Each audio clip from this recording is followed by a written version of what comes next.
I go out into the mainstream media or even technology platforms right now, I won't see what we just saw. I won't see hundreds of doctors saying that the vaccination agenda in the next 12 months is a bad idea. And I'm just curious if maybe you can talk, and maybe we can even ask the panel to get their thoughts on the censorship that's happening.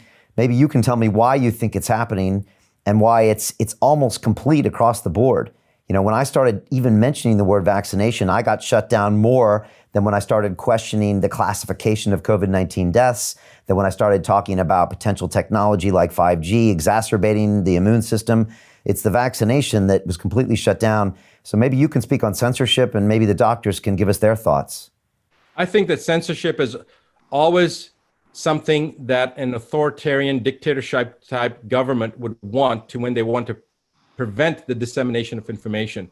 So rather than even trying to give a reason for the censorship, let's ask the millions of people out there that may be seeing this, why would anybody censor facts and truth about injury that's been caused by something that has been promoted for the last 20 or 30 years as the single most important safety component for our children, yet has caused more injuries, more documented injuries, millions of children being maimed worldwide?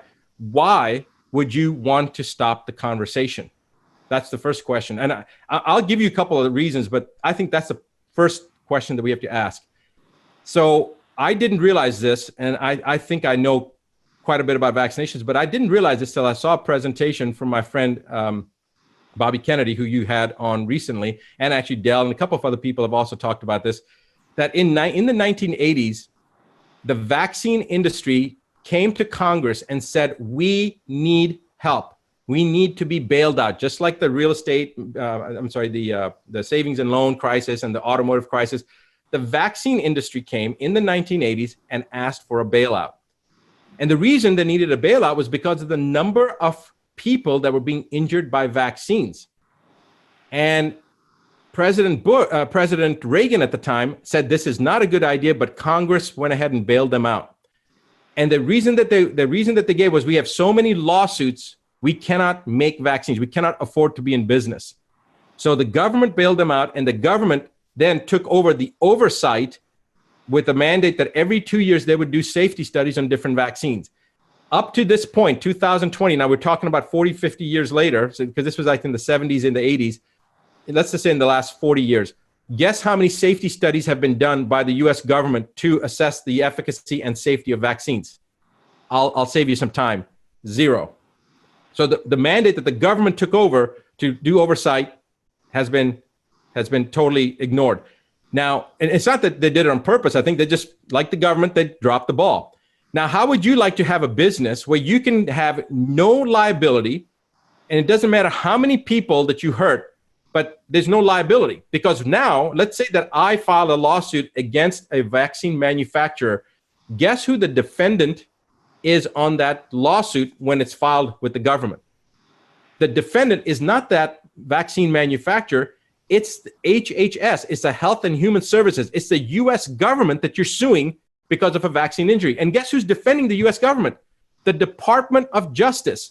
So when you have a child that's been injured, you're fighting the Department of Justice, you're fighting the US government. And remember, the Department of Justice is supposed to be making sure that justice is being done. Instead, they are fighting to defend the Health and Human Services from somebody who's been injured.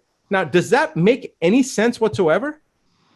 That we are having to fight our own government because we've been injured by something that they've mandated that's being made by a company or companies that are vested in making unbelievable, god-awful amounts of money with no liability. So they can make garbage. They can inject horse manure into us, and they have no liability. Yeah. So, yeah, and that's the question. So again, and then my question is I'd love to get the panel's thoughts about this censorship, because they get to see every day what's being put out in the media, and they get to see what's not being put out. So I guess my question is that do you think there is blatant censorship of real medical information that seems to be favoring a pro-vaccine agenda? That was my question. Is that a pretty good question? I think it's a great question. Okay, so raise your hand if you see blatant censorship that seems to serve a pro-vaccination agenda. If we just hold the hands up there. I'm just curious what this panel thinks. Okay, wow, all right. Okay, a lot of hands and thumbs up. Okay.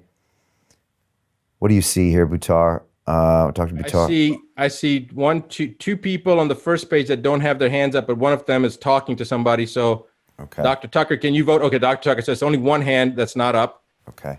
On the first page. So it's 1 in 10 or 20 that don't have their hands up, and everyone else does. So it's kind of 95% people believe there is the blatant censorship towards a pro-vaccination agenda.